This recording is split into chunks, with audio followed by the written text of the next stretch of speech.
Diisukan akan naik, warga Kota Manado berharap Pertamina tidak menaikkan harga bahan bakar minyak subsidi yang akan berdampak pada naiknya warga sejumlah bahan pokok.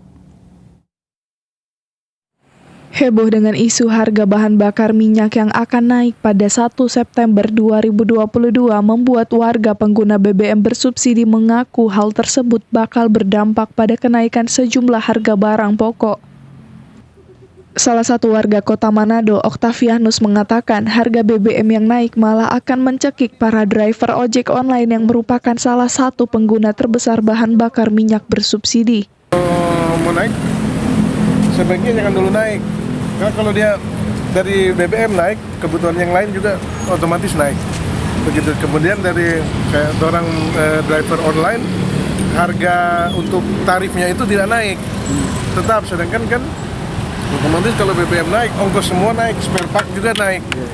Gitu. Jadi dampak dari efek kenaikan ini dia meluas ke semua. Seperti kayak tadi malam itu antrian di semua SPBU itu penuh macet itu sampai jam 10.